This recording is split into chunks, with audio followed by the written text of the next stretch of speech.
On va étudier aujourd'hui, comme l'habitude, le livre de Horoth. Mais évidemment, on va étudier le livre de Horoth en fonction du sujet qui nous préoccupe aujourd'hui. Voilà, exactement ça. Toda Rabba à Yaakov. Alors, on a dans la dernière partie du livre de Horoth une partie qui s'appelle Horoth Israël, les lumières d'Israël. Effectivement, le Rav Kook est très lié à la lumière. Et donc, beaucoup de livres s'appellent du nom de Horoth, de la lumière. Et cette dernière partie est une partie qui est un peu le résumé de tout ce qui a été dit auparavant. Mais dans le paragraphe qu'on va étudier aujourd'hui et que vous avez sous les yeux, on a une grande surprise. Rappelons que les passages que nous étudions là ont plus de 100 ans d'ancienneté. Et si vous regardez la troisième ligne avant la fin, vous allez découvrir, qu'est-ce que vous allez découvrir? Le titre de notre État, Medinat Israël. Vous voyez ça? 3 lignes avant la fin. Voilà, Medinat Israël. Alors, vous comprenez que l'État d'Israël, comme ça a été dit juste avant moi par le Rav Partouche, lui, Ben Gurion l'a déclaré il y a 74 ans. On est à ce Yom Ha'atzmaut, à 74 ans de la déclaration de l'État d'Israël. Et voilà que le Rav Kook, donc 25 ans au moins auparavant, a déjà donné le nom de l'État qui va être créé. C'est une grande surprise. Tout le monde n'était pas d'accord sur le nom à donner à l'État d'Israël. Plusieurs propositions ont été faites. Par exemple, vous savez que Herzl a écrit un livre qui s'appelle L'État des Juifs, Medinat HaYehudim. Finalement, le nom qui a été choisi est Medinat Israël. Et bien auparavant, le Rav Kook a déjà désigné notre État comme étant Medinat Israël. Alors, qu'est-ce qu'il dit dans ce paragraphe? Qu'est-ce qu'il va nous expliquer? Il va nous expliquer quelque chose de très profond qui rejoint tout à fait ce qui a été dit quelques minutes auparavant. Et pour ça, il va faire une grande comparaison. Le concept de l'État chez les autres nations et en quoi notre État à nous est différent et pourquoi notre fête de Yom Ha'atzmaut n'est pas quelque chose de profane, mais quelque chose qui se révèle comme étant Kadosh, ce qui va nous faire dire le Hallel. Alors ce paragraphe commence par la définition de ce qu'est l'État habituellement défini par ceux qui ont traité de cette structure qui s'appelle l'État. Nous allons lire pour ça le début du paragraphe qui est déjà souligné. En Amedina Haosher Ha'elion Shel Ha'adam. Cette structure qui s'appelle l'État ne peut pas être considérée comme étant ce qui va permettre à l'homme d'arriver au bonheur suprême. C'est pourquoi. Pourquoi est-ce que l'État tel qu'on le conçoit en sciences politiques, par exemple, ou en sociologie, n'est pas considéré comme étant ce qui permettra à l'homme d'aboutir au bonheur total. Vous savez d'ailleurs, entre parenthèses, que cette structure qui s'appelle l'État a été fortement contestée. Par exemple, il y a un mouvement qui s'appelle le mouvement anarchique, dont vous avez sûrement entendu parler, et qui conteste complètement cette structure qui s'appelle l'État. Pour quelle raison? Parce que l'État est en fait une coopérative. C'est-à-dire que des hommes se mettent en commun, décident de s'associer pour essayer, en réunissant leurs moyens et leurs forces, de se donner réciproquement ce qu'ils n'auraient pas obtenu s'ils étaient restés tout seuls. Il est clair que la société des hommes est une société qui est composée de personnes très diverses. Et tout le monde n'a pas les mêmes facultés, tout le monde n'a pas le même génie, tout le monde n'a pas les mêmes possibilités. On va s'associer. Chacun va apporter sa part. Chacun va apporter ses actions. Ça nous permettra de réaliser l'union fait la force, donc de nous protéger de ce qui risquerait de nous menacer, de mettre en commun ce que nous possédons et d'obtenir une richesse que nous n'aurions pas pu obtenir tout seuls. Mais évidemment, l'individu, pour arriver à cela, est obligé de faire des sacrifices. C'est-à-dire qu'il est clair que l'individu renonce à une partie de sa liberté, même à une partie de sa propriété. Par exemple, on doit payer des impôts. Les gens se plaignent de quoi? De payer des impôts. Pourquoi est-ce qu'on doit me prendre une partie de mes revenus? J'ai travaillé, j'ai réussi à obtenir des biens et ça m'appartient. Pourquoi est-ce que je devrais renoncer à cela? Réponse, parce que pour qu'on puisse ensemble coopérer, chacun doit y mettre du sien. Alors, il y en a qui en mettent plus, il y en a qui en mettent moins. Il est clair que ça vient infirmer une partie de ce qui appartient à l'homme et même de sa liberté. On doit renoncer à une partie de sa liberté individuelle pour obtenir quelque chose de collectif. Par exemple, pour défendre, entre guillemets, la patrie, chacun doit être prêt à aller à l'armée, ou ceux qui sont en tout cas aptes à cela. C'est non seulement un problème du temps qui ne lui appartient pas, parce qu'il devra servir son service civil, mais même, en fait, se mettre en danger, ce que, en général, l'individu n'aime pas tellement.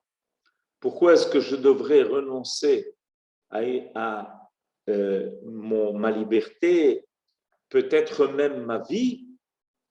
Il n'y a pas le choix. Si on veut obtenir quelque chose qui permet au collectif de vivre, alors tu dois renoncer à une partie de tes biens, de ta liberté. Tu dois te plier devant des lois qui sont les mêmes pour tous, et tu dois même être prêt à aller au combat s'il le faut. Alors, il y a des gens qui contestent complètement ça, qui ne sont pas du tout d'accord avec cette idée, ce principe. Je veux vivre libre. C'est ce dernier siècle, on a vu qu'on a beaucoup plus insisté. Nous n'entendons plus. Vous m'entendez plus? Nous n'entendons pas. Vous On n'entendez pas? entend. Essayez de voir votre connexion, on entend. Moi, j'entends pas, en tout cas moi. Et on l'entend. Maintenant, ça va? Tout est en place? Alors, on a vu ce dernier siècle, toute une philosophie qui s'est développée, d'accord? Et cette philosophie a été à contresens de ce qui paraissait avant la chose supérieure pour laquelle chacun devait se sacrifier. Et on a insisté sur les droits de l'individu, sur le droit de l'individu de vivre seulement sa propre vie et de ne l'aliéner en rien aux besoins du collectif. Et alors, pourquoi c'est arrivé? Parce qu'effectivement, l'homme a dit, mais moi je trouve aucun bonheur dans cette vie de structure collective. Il est certain que des fois, le collectif va déborder. Il est certain que des fois, ceux qui sont à la tête de ce genre d'État peuvent aller très loin et mettre à leur profit les forces qui leur ont été, la force qui leur a été remise. C'est ce que le Rav explique. En amedina haosher haelyon shel ha'adam. L'État, en général, ne peut pas être la chose optimale qui permettra à l'homme d'arriver à son bonheur, pour les raisons que j'ai expliquées. Zenitan leheamer bemedina regila. Voilà, ça concerne l'État tel qu'on le conçoit en général, habituellement.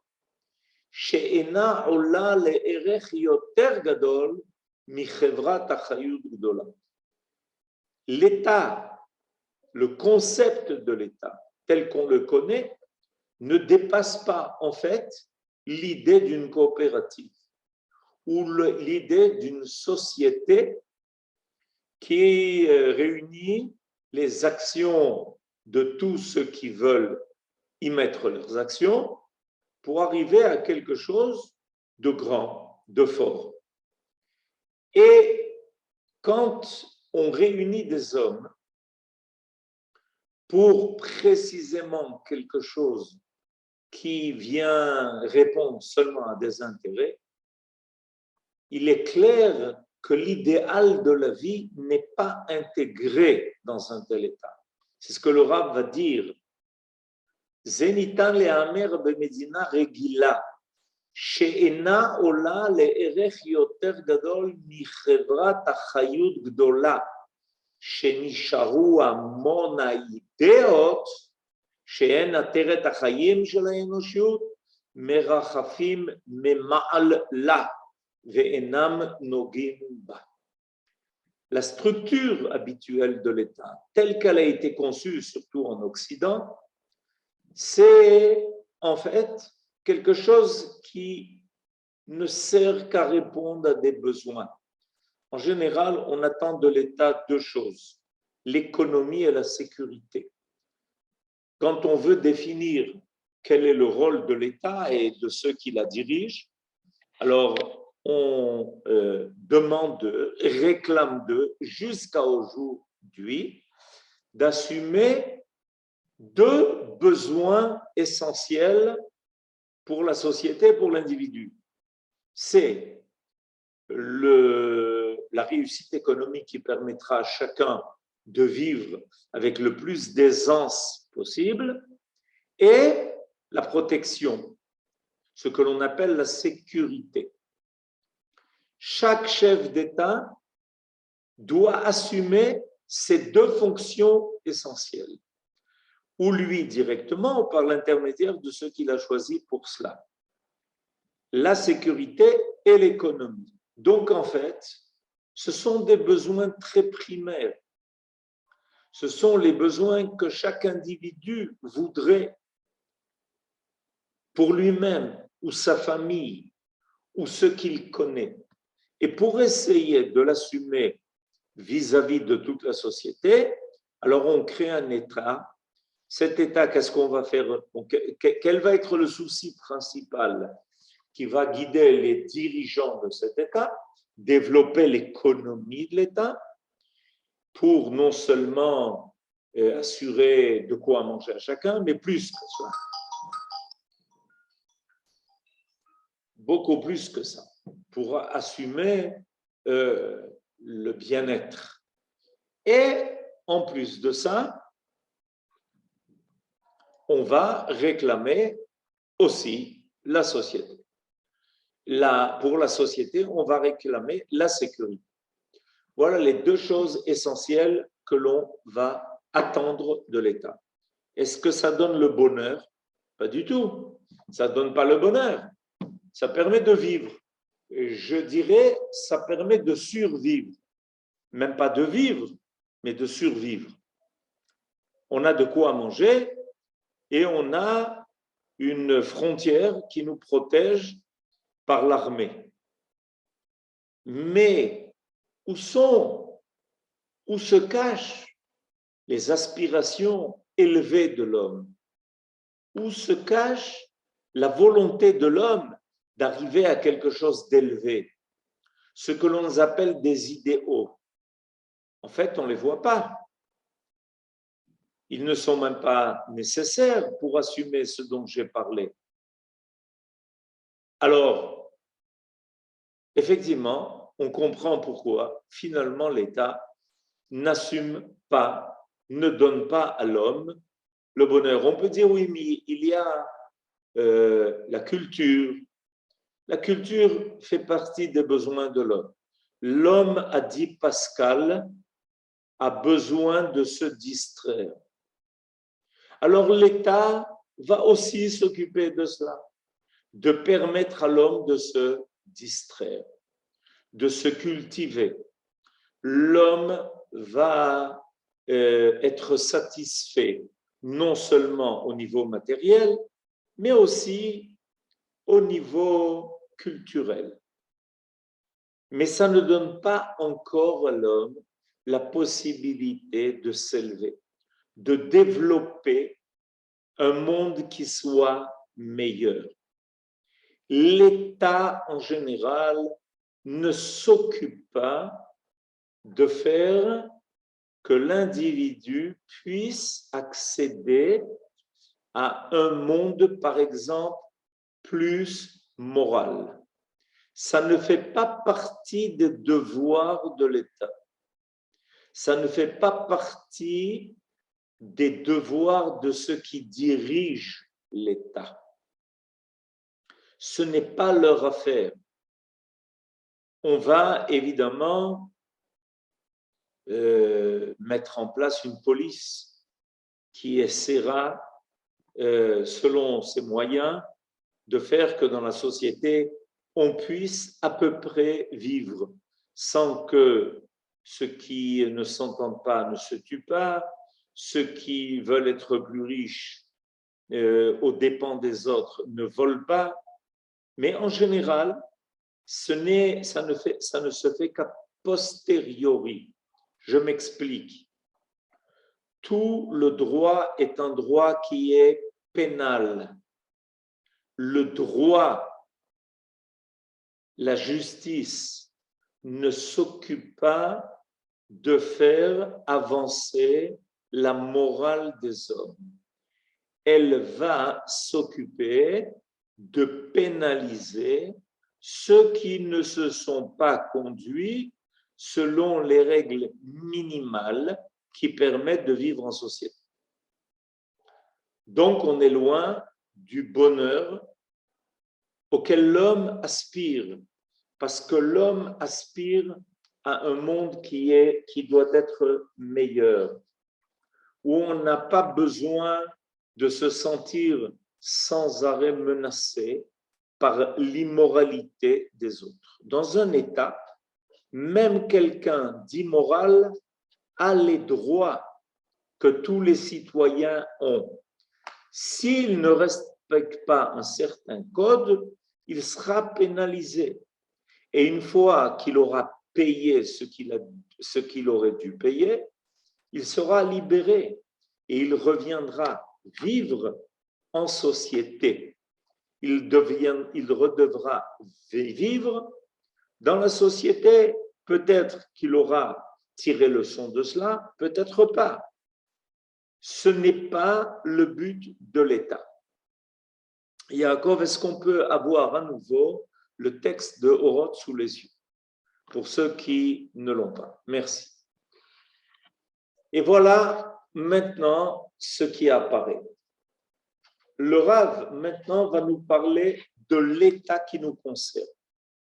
Ma she'en ken medina shehi beyesoda idealit. Shechakuk be'avayata tochen האידיאלי היותר עליון, שהוא באמת העושר היותר גדול של היחיד. Alors le Rav fait ici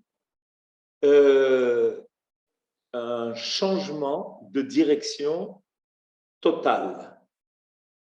Et il parle d'un état qui est mené par un idéal tout à fait différent. Non pas assumer les besoins élémentaires de l'homme, mais au contraire, faire apparaître un niveau d'existence qui est bien plus élevé que ce que l'individu est capable de vivre en particulier. Alors, il faut expliquer un peu cela. La paracha que nous venons de passer ce Shabbat est la parashat Kedoshim. Quand on parle de la parashat Kedoshim, on remarque que c'est dit au pluriel. Kedoshim tiyu. Non pas Kadosh tiye, mais Kedoshim tiyu. Ça nous laisse entendre que l'homme ne peut arriver véritablement à l'Akdusha que dans un cadre qui dépasse l'individu, qui est collectif, qui est tzibouri, qui est beaucoup plus élevé que l'individu, parce que l'individu a toujours des défauts. Il ne peut pas arriver à quelque chose d'absolu. Il ne peut pas arriver à quelque chose de total. Le peuple d'Israël a reçu comme mission de faire apparaître dans le monde l'idée de quelque chose de total, de complémentaire. C'est-à-dire que on est conscient que chaque être est manquant de ce qu'il y a chez l'autre être, mais qu'il doit y avoir une totalité qui apparaît d'ailleurs chez nos ancêtres. En effet, il est marqué que chacun de nos ancêtres a été béni bakol, mikol, kol. C'est-à-dire que chacun de nos ancêtres, Abraham, Yitzhak et Yaakov, avec leurs femmes, ont fait apparaître quelque chose de total, de beaucoup plus grand que ce qu'est l'individu. Quand Akadosh Baruch Hu se révèle à Abraham Avinu, il lui dit tout de suite, sache une chose, le but n'est pas que j'ai un Abraham qui soit Kadosh. Le but est un Goy Gadol. Goy Gadol, c'est-à-dire un Goy qui englobe tout, toutes les vertus, toutes les facultés, où n'apparaît pas seulement une partie des valeurs de l'homme, mais toutes les valeurs, tous les attributs divins en même temps, qui, quand ces attributs se rejoignent, ils ne se contredisent pas. Il n'y a pas de contradiction au niveau divin entre tous les attributs possibles de la morale divine. Et ça, le but d'Israël est de le faire apparaître. Or, ça, l'homme ne peut le faire apparaître que dans un collectif qui permet de réunir toutes ces valeurs.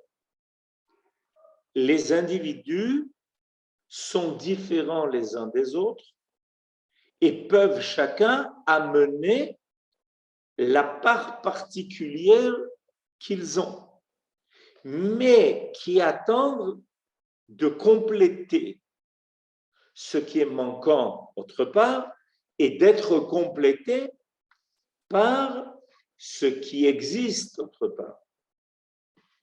La Médina, telle qu'elle est conçue par l'État, est donc une Médina où on arrive à une union totale de tout ce que l'homme est capable de faire apparaître à travers l'image divine qui est en lui. C'est non plus l'image divine qui apparaît chez l'individu, mais c'est l'image divine qui apparaît dans toute sa stature au niveau collectif. Le premier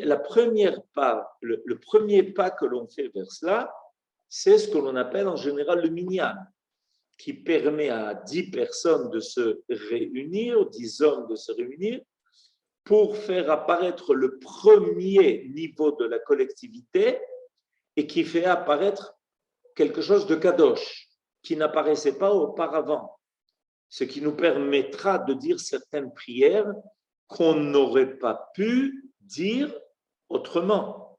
On n'aurait pas pu dire ces prières comme le Kaddish et la Kedusha si on était resté à un niveau individuel. On progresse vers quelque chose de collectif.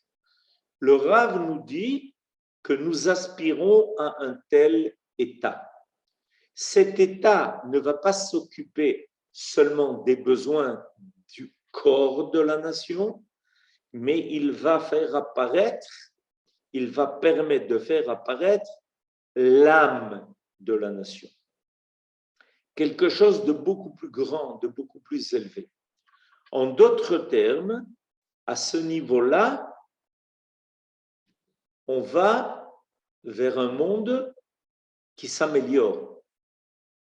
On peut dégager dans un tel cadre, dans une telle structure, on peut dégager quelque chose de beaucoup plus idéal.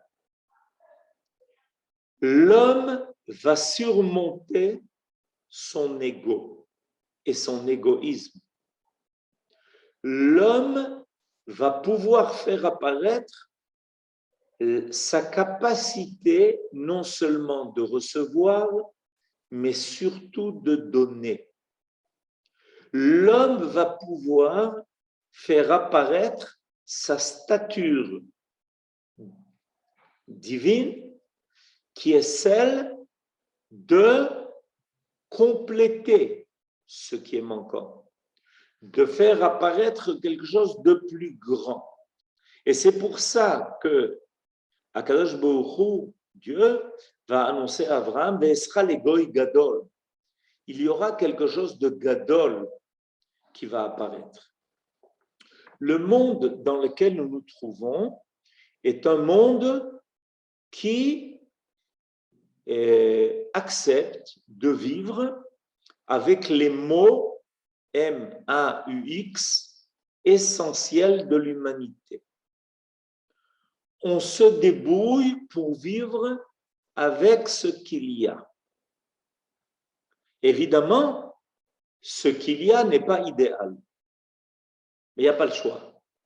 C'est pour ça que la société, la structure étatique, permet aussi à des défauts d'être, sans essayer de surmonter les défauts essentiels de l'homme.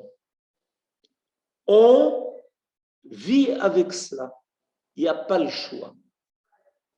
Or, l'idée idéale de l'État est que ces forces réunies dans le cadre du collectif permettent de surmonter cela, de permettre de surmonter les défauts naturels qu'il y a en l'homme. Et c'est pour ça que petit à petit, le peuple d'Israël va parvenir à quelque chose d'extraordinaire après être sorti d'Égypte, de cette liberté de l'asservissement auquel il a été soumis en Égypte. Après avoir fait son long cheminement dans le désert, être rentré en Eretz Israël, avoir confronté les civilisations terribles qui étaient la civilisation de ces peuples qui se trouvaient en Canaan, tout d'un coup, ce peuple va arriver à un tel niveau que, en son sein, Akadosh Baruch Hu se révèle et il va connaître le Beth Amikdash. Le Beth Amikdash, c'est le point le plus élevé de l'aboutissement de la réalisation de l'homme, là où les cieux et la terre vont se rejoindre. Il n'y a plus de contradiction entre les cieux et la terre. Voilà ce qu'est le Beth Amikdash. Dès qu'il y a une contradiction entre les cieux et la terre, le Beth Amikdash disparaît. Le Beth Amikdash est le point d'attouchement entre l'idéal divin et ce que les hommes sont capables d'en faire sur terre. Dès qu'il y a un écart de cette jonction entre les cieux et la terre, le Beth Amikdash tout de suite disparaît. Il n'y a plus ce point de communication. Or, l'état auquel aspire le peuple d'Israël est cet état-là. C'est de cela qu'il s'agit. Il s'agit de cet état idéal qui permet de faire progresser le monde vers quelque chose de meilleur. Alors, ce n'est pas des individus, ce ne sont pas des individus qui proposent l'idéal. Il y a des gens qui sont idéalistes dans le monde entier, dans tous les États qui existent. On en trouve partout des hommes, des femmes qui sont des gens idéalistes. Ce n'est pas de cela qu'il s'agit. Ça existe au niveau individuel. Dans tous les pays, on arrivera toujours à rappeler telle ou telle personnalité qui a fait preuve d'idéalisme, qui ont fait le don d'eux-mêmes pour essayer d'améliorer l'homme et le monde et surmonter tous les défauts qui existent au niveau naturel ou qui existent, les défauts qui ont été mis, malheureusement, qui sont apparus par l'homme. Non, ce n'est pas de cela qu'il s'agit. La Médina dont il est question maintenant, c'est ce que je vais lire maintenant dans la phrase qui est soulignée, Médina zo i be'emet hayoter eliona besulam ha'Moshe.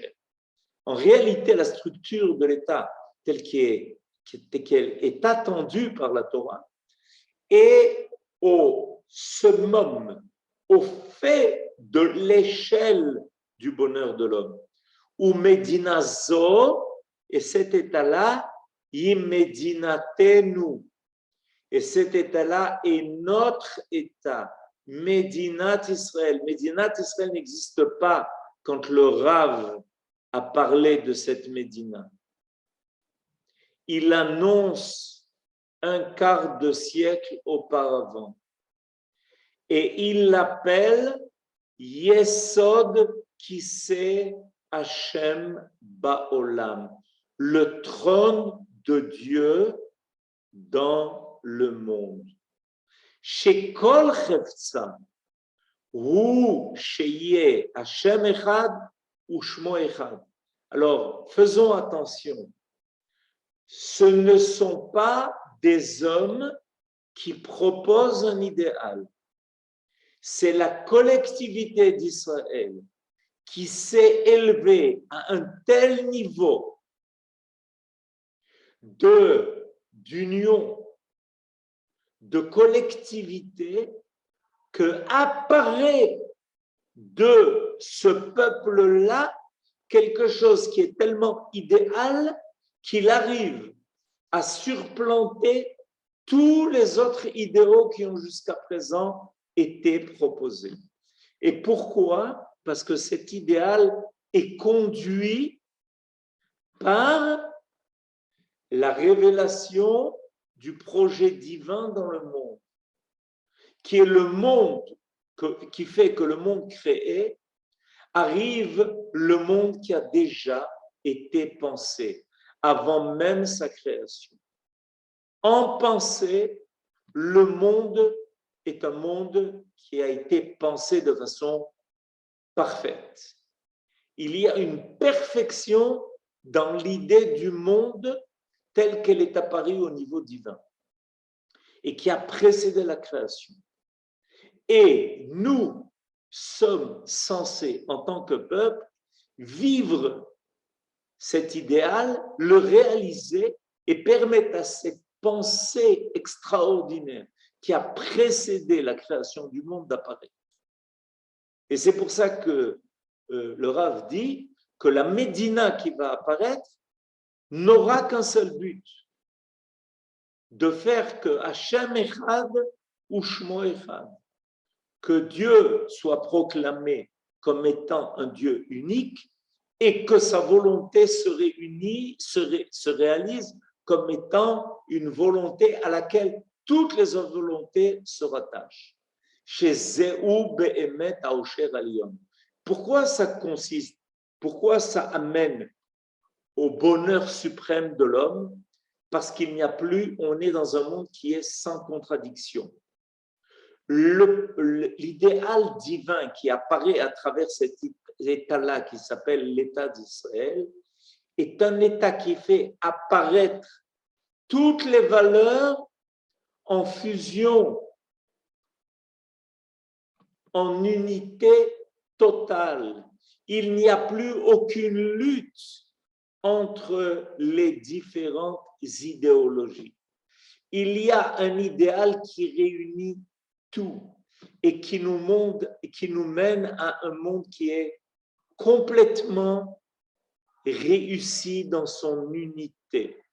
Les hommes n'ont plus besoin de vivre un antagonisme d'idées, un antagonisme d'intérêts. Au contraire, chacun vit un idéal où il fait tout pour que l'autre réussisse, parce que la réussite de l'autre est sa propre réussite à lui. Alors évidemment, le Rav va terminer ce paragraphe en disant que ça va demander du temps, que c'est un projet qui va demander beaucoup de patience.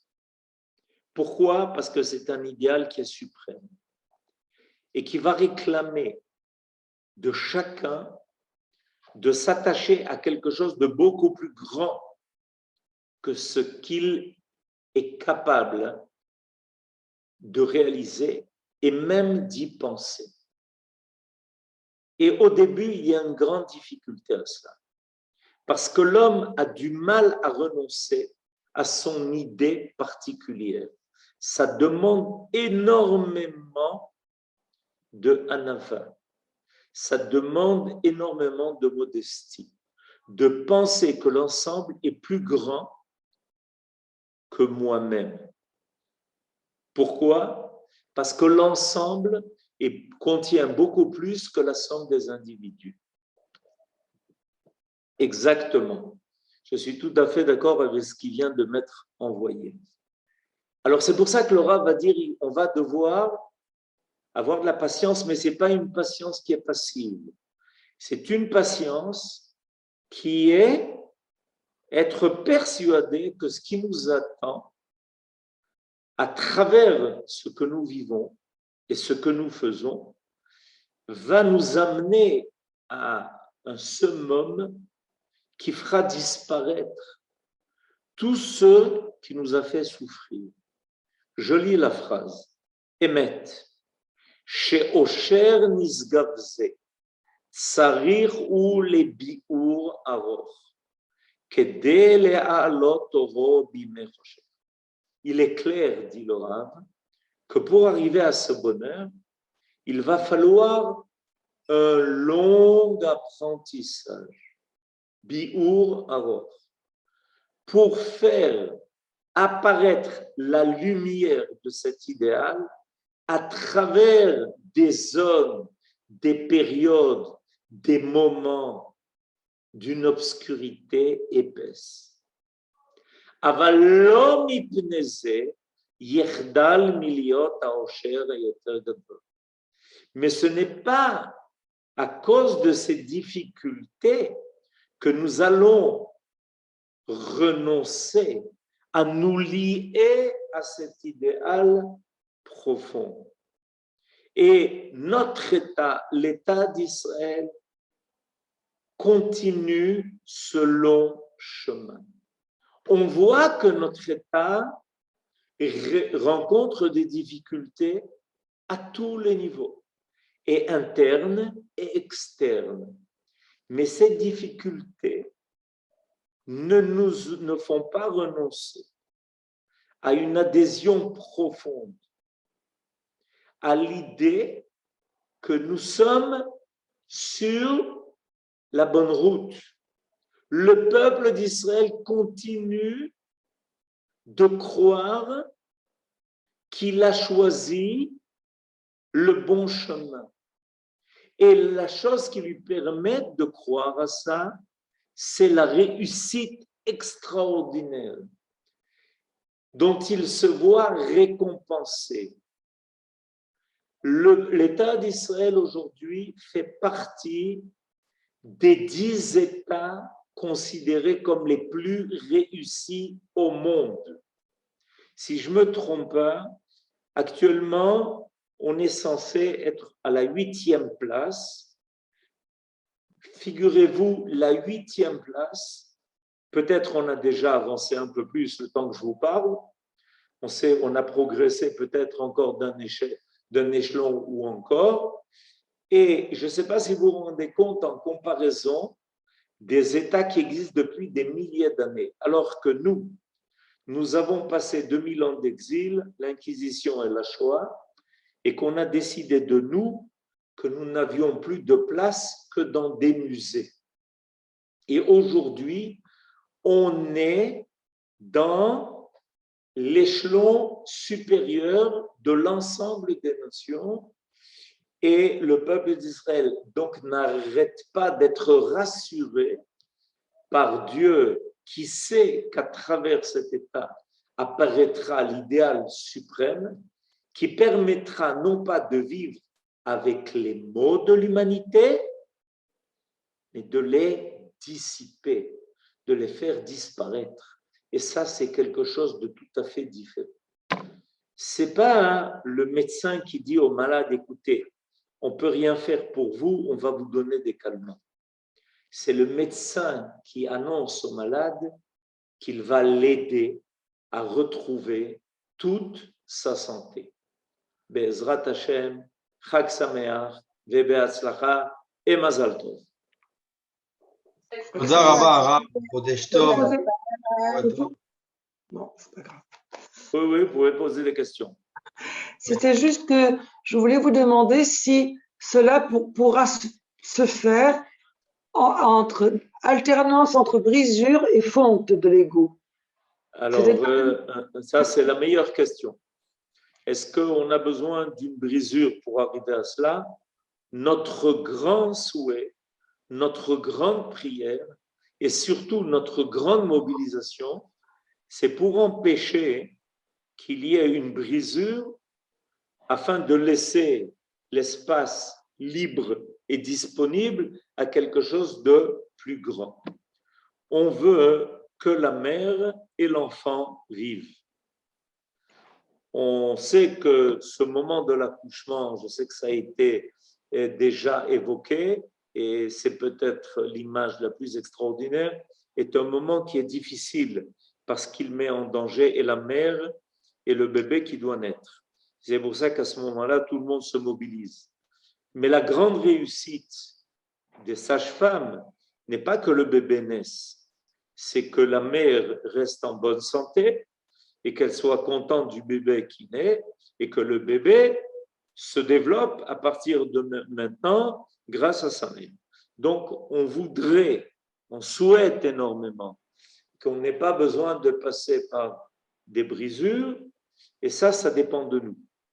Le fait que finalement l'État d'Israël va arriver à cet idéal dont on a parlé, c'est clair. Ça ne dépend même pas de notre choix. Ça fait partie de ce qui a été inscrit dans la création. Ce qui fait partie de notre choix, c'est de mener notre état à cela sans qu'en chemin, il y ait des vases qui soient brisés. Alors, c'est pour ça qu'il faut travailler. Merci beaucoup. Bevakasha. Toda Rabba Rav.